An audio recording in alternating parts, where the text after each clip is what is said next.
Alors ce projet de loi répond effectivement à une obligation que l'Europe nous impose. Personnellement, je trouve que c'est une bonne idée d'avoir fait cette demande-là. Je sais que ça n'a pas été une idée partagée par tout le monde au départ, mais je crois qu'il est absolument important de donner aux gens la possibilité d'exprimer leurs besoins, d'exprimer leur façon de vivre dans leur cadre de vie et dans leur cadre de travail.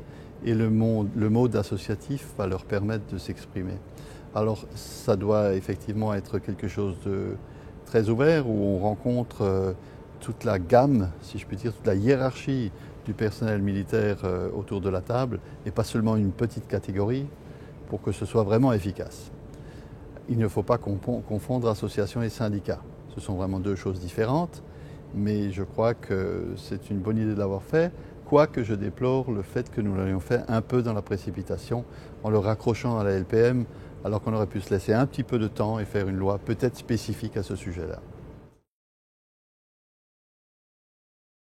Les gendarmes, j'ai pu voir deux lieux de formation, Chaumont et Saint-Astier, où ce sont des formations bien différentes, mais je dois dire que j'ai vu des formations de qualité, des gens heureux de faire ce genre de formation, des cadres satisfaits de leurs élèves, parce que j'ai pu discuter autant avec les cadres qu'avec les élèves, ce qui me paraît important, hein, et de constater qu'effectivement c'était la voie que ces gens-là s'étaient tracée et qu'ils en retiraient tout le bénéfice pour ensuite le rendre à la nation le jour où ils seront sur le terrain. Et pour les réservistes, alors les réservistes, je pense que le système de la réserve de la gendarmerie est le système de la réserve la mieux organisée dans nos armées. D'abord parce qu'il y a un système de logiciel qui permet effectivement d'appeler très rapidement les réservistes à la rescousse, ce qui ne se fait pas de la même manière dans les autres armes qui sont tentées à copier le système. Et c'est un peu différent quand même parce que le gendarme réserviste va travailler sur son territoire qu'il connaît, son lieu de vie, c'est les endroits où il a l'habitude de se déplacer, alors que le militaire, ce ne sera pas du tout le même schéma. Alors, je crois que la réserve de la gendarmerie, la réserve opérationnelle est absolument importante.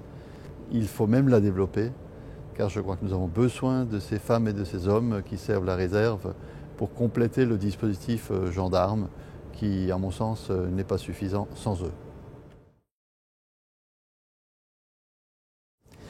Alors j'ai une certaine expérience dans le domaine car mon secteur géographique a pour certains endroits été remanié en territorialité entre la police nationale et la gendarmerie. Mais je constate que j'ai beaucoup d'interpellations de mes collègues maires qui viennent me dire que les effectifs de gendarmerie étaient en baisse dans leur village, qu'il n'y avait plus qu'un gendarme une fois par semaine ou des choses de ce genre-là.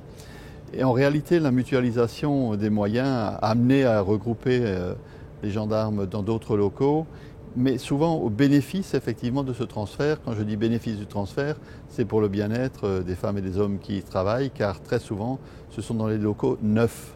Et Dieu sait si la gendarmerie souffre encore aujourd'hui de locaux vétustes dans beaucoup d'endroits. Donc c'était pour le bien-être effectivement de ces hommes et des femmes qui sont appelés à travailler de jour comme de nuit. Donc ça c'était déjà le côté positif.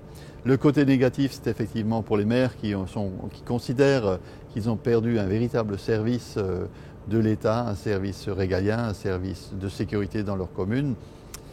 Mais je constate que du côté de la police nationale, c'est exactement la même chose.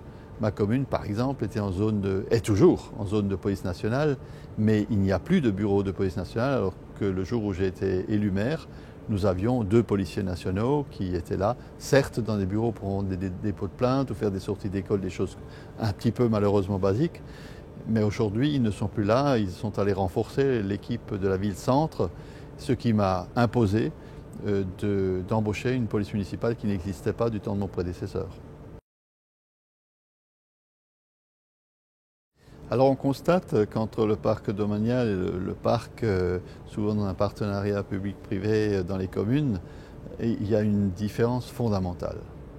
Malheureusement, le domaine de l'État est très souvent dégradé, on n'y a pas mis les moyens pour le retaper d'une manière décente, alors que dans les petites communes, comme je vous le disais tout à l'heure en termes de regroupement, on arrive à avoir des lieux de vie de très belle qualité, des lieux de travail très pratiques, fonctionnelles, modernes, qui répondent à ce que nous avons besoin aujourd'hui pour une force de police comme la gendarmerie, qui soit intégrée dans des villages et qui ait un confort de vie et de travail absolument essentiel pour leur équilibre, comme pour l'équilibre de tout citoyen quand il est dans son lieu de travail.